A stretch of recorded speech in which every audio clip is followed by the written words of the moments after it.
ရတော့မဝယ်ပါဘူးလို့နေတိုင်းခါတရံမှလူရာလေးတွေဝယ်ဟောခုဆိုမနဲ့လင်းရင်ကိုစီမှာကော်ဖီဒီကြကွေးလက်ဖက်ကြီးအဲ့လိုမရှိဘူးဗျကော်ဖီဆိုရင်တော့ထုတ်ပေါ့ဟောအဲ့လိုပင်မှဲ့ကျွေးနေတဲ့ဒီအသီးလေးတစ်လုံးလောက်ခွဲစားလိုက်ရေလေးတောက်လိုက်ထမင်းလေးချက်အဲ့ဒါလေးစားပြီထမင်းလေးချက်ပြီးတော့ဟင်းချက်ဖို့ဟင်းချက်စီကလာဝယ်အဲ့ဒါနော်ဒီထဲမှာတော့ဒီထဲမှာလို့စူညမ်းစမ်းနေဈေးစစ်တန်နေမကြကိုလို့ရင်ကိုစားမယ်ဒီမှာပဲသီးလေးကို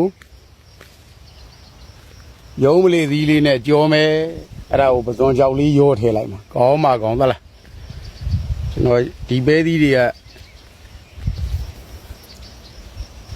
မော်ဘီဘက်မှာနေတော့ပြီးသွားတဲ့လမ်းဘေးမှာနေတော့ဒါမိုးတွေစိုက်တယ်ဘယ်ကဝယ်လဲဆိုအဲ့နာထမင်းဆိုင်နေဝယ်တယ်တခုရှိတယ်မုံဟင်းကားဆိုင်ကအန်ဒီကနေ့တိုင်းဝယ်ကိုကမေးအဲ့ဒီကမုံဟင်းကားရောင်းတော့ဘာလို့ပဲသီးဝယ်ရတော့ငါတူကလေရန်ကုန်ကမုံဟင်းကားဆိုင်ရင်ပဲသီးထည့်ပြီးစားတာတဲ့ဩကျွန်တော်လည်းဘကိုးတော်စားဘူးတွေဗျရန်ကုန်မြို့ထဲရောက်တော့တချို့လူတွေကမုံဟင်းကားကိုအီကြာကွေးထည့်စား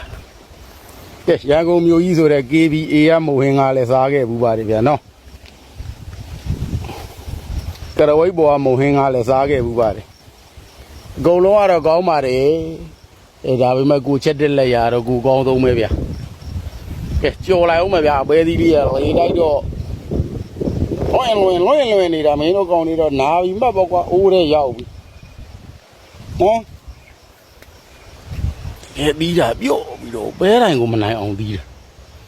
ပါဆေးတွေကျွေးတော့လေဆေးရတော့တိတ်မကျွေးဘူးဗျာကျွန်တော်ကနွားချီးပုံတယ်သီးလုံးဖောက်ပိုးလေးတော့3ရက်ချာလောက်မှတစ်ခါဖြန်းတာပါဟိုလိုကြီးကတော့ဆေးတိတ်မသုံး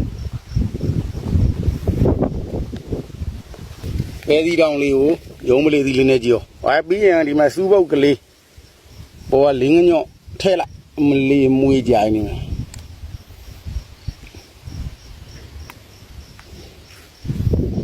နောင်မြဒီလိုဟင်းဘာကြီးမို့ချက်ကြွေးပါအောင်တော့ဖြစ်သွားလိုက်ကိုပါကိုပြောပါက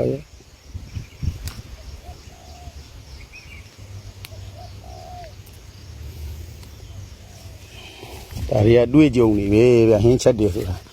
ဒင်းနန်းတက်စီရတော့ဒါမို့တိုးတဲ့ဟင်းထမင်းရတယ်မလို့ဒါပေမဲ့မချက်တတ်ရင်တော့မစားဘူးဗျတချို့ရှိတယ်ပစ္စည်းတွေတော့တိုးတဲ့တောင်ထဲမှာချင်းချက်စီရတယ်ရှိရမချက်တတ်လို့မစားရတဲ့လူတွေရှိရတချို့မချက်တတ်ဘူးအဲ့ဒါလေးလာလူများချက်တတ်ကြတော့ဘယ်သူနေစားငန်နဲ့စားပေါ်တဲ့ဝေဖန်တတ်ကိုတိုင်းကြမချက်တတ်ကြအဲ့လိုပဲဒီတော့မှလည်းတော့တောင်းသဘာဝရေမီလေးတွေတခါလေးကြည့်ရအောင်စိတ်ချမ်းသာအောင်ကောင်းတဲ့လူတွေကတော့ကြည့်ရင်ကြည့်မကြည့်ရင်နေကျွန်တော်တို့ကတက်ကြီးတဲ့လူကြီးပိုင်းတွေသိမသွားမလာနိုင်တော့တဲ့လူကြီးပိုင်းတွေဆိုတော့တောင်းလေးတွေကြည့်ရရင်ပျော်သွားအောင်ဟဲ့ဆိုရယ်စိတ်ကလေးနဲ့ပါနော်တစ်တော့တင်လို့လည်းပတ်စံရတာမဟုတ်ပါဘူးအဲကြောင့်မို့တချို့ဝေဖန်တဲ့လူတွေကျေးဇူးပြု၍နော်ကြိုက်တယ်လို့ဝေဖန်လို့ရတယ်လို့ဝေဖန်ပြီးလေကန်ပြီးရင်မောရင်တော့ရေတောက်ကြလို့ကျွန်တော်ကတော့လူကြီးတွေ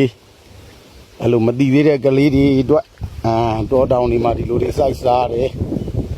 လူတွေလောက်ကင်နေဆိုတာကိုသိစေခြင်းနဲ့စိတ်ကလေးနဲ့စိတ်ချမ်းသာစေခြင်းနဲ့စိတ်ကလေးနဲ့ပါလို့ကျန်တဲ့ရည်ရွယ်ချက်မရှိပါဘူးပဲသီးကိုနေတော်လေးလှီးပြီးရင်ရုံးမလေးသီးလေးလှီးကြက်သွန်သီးလေးတစ်လုံးရယ်ခရမ်းချင်သီးလေးတစ်လုံးရယ်ပစုံကြောက်လေးနည်းနည်းထည့်မယ်ပြီးပြီဆိုရင်တော့ဘောကနေစူပုတ်ရွက်ကလေးထည့်လိုက်ရင်တော့ကောင်းတော့ဟင်းတစ်ခွက်ဖြစ်ပါပြီဗျာရှင်းတာကွာပဲသီးရလည်းဒီခွဲကြော်ရှောက်လဲသွားအောင်ပြကြောတွေစန့်ကုန်လိမ့်မယ်သလားနော်တုတ်တွေဆွဲကုန်မယ်သလားအေးလိုက်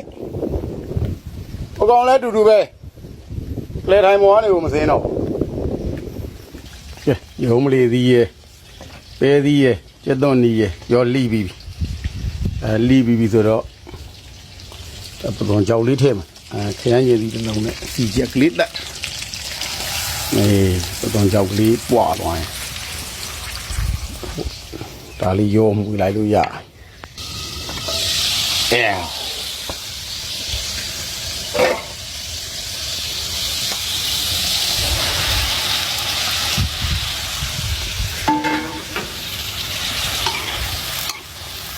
ရုံးလေးဒီပဲဒီ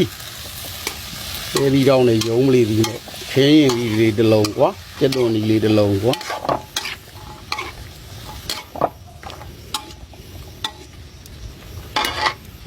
ဒီကောင်ကြောင်လေးနည်းနည်းထည့်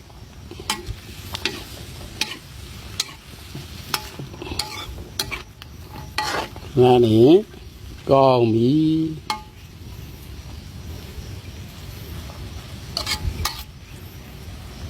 ကျော်ထဲမှာတဲ့ခွေးလေးတွေကြီးတော့ဘာကြီးမို့လဲစောင့်ရတာပေါ့အေးစောင့်တော့ရတယ်သူကရာသီဥတုကအေးတော့အဲ့ကြီးနေတာဒါလိုက်အိတ်လိုက်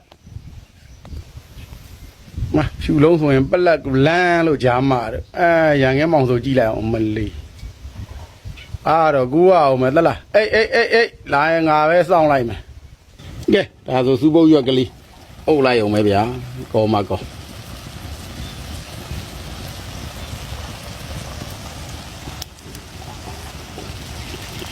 စူပုတ်ရွက်ကိုခက်ကလေးတိုင်းအုပ်လိုက်ကောမကောတောင်ပေါ်မှာနေရတယ်ဘာမှမသေးကြဘလို့ဆင်းဝဲကိုမြတ်တာဝင်းနေမှာမျိုးစိတ်ချ၍စိုက်ပြူလာပြန်ပင်တန်ပါလာလေတော့ရဲ့လူဩဇာမြင့်စွေရေကိုပေး၍ရွရလာ လမ်းတွေကကိုကြီးတန်းလို့ဆိုင်ပါဆရာမဟုတ်စားတယ်ဆိုတော့မင်းရဘာမဟုတ်တွေစားကျွန်တော်မုတ်အချိုလေးတွေစားတယ်ဆရာကျွန်တော်အချိုကြိုက်တယ်ဟာအချိုလေးစားဟုတ်ပါမင်းဂိမ်းဆိုရတယ်မဟုတ်စားတယ်ဒါပဲလုပ်တယ်ကျွန်တော်ကအလုပ်မရှိတော့လေအဲ့ဒါပဲလုပ်ဟယ်လိုဟယ်လိုဟုတ်တီးဆရာလားဗျဟုတ်ကဲ့ပါဟုတ်တီးဆရာနော်တီးဆရာတို့ဆိုင်လာမလို့ဗျတီးဆရာဘယ်ဘက်မှာလဲဗျကျွန်တော်တိုင်းမှာလောက်တော့လေးတော့ဥယျာဉ်လေးဆွဲနေတယ်ဟဲ့လားဥယျာဉ်ဆွဲနေရလားဟုတ်တယ်အစင်ရောပြည်ရလားလိုပါပဲရေဝဲဆိုတော့ရှင်ပြီးလို့ကြုံလို့ကရတာပဲရေဝဲကိုဆင်းပြီးဟုတ်ကဲ့ဗျ fighting နော် fighting ဆိုတော့အင်္ဂလိပ်လိုကဗမာလိုကျတော့ဘယ်လိုဗမာလိုကျတော့ကြိုးစားထားတီးစရာတီးစရာဖြောပြီးတဲ့ဟာကြီးလွမ်းနေတာတီးစရာနောက်ရက်တည်းကျဖြောပေးပြအောင်တော့ဒီမှာအားရပြည့်နေရဟုတ်ပြီတီးစရာပေးမယ်နော်တီးစရာကျွန်တော်ဖေဖေတယောက်လိုချစ်တာပါဗျာဟမ်တီးစရာဖေဖေတယောက်လိုချစ်တာပါဗျာကျွန်တော်တို့ရဲ့ဖခင်ကြီးတယောက်လိုမျိုးချစ်တာပါဗျာကျွန်တော်တို့လမ်းနေပါလိဆောင်းမကြီးပြတ်တာပဲတီးစရာရဲ့ rapper style နဲ့ကျွန်တော်ကြိုက်တယ်တိတယ်နောက်ကျမှအင်ကြီးလေးလာငါအောင်ပဲတကယ်ဟိုဒူကဲဆိုင်ဆန်းတာ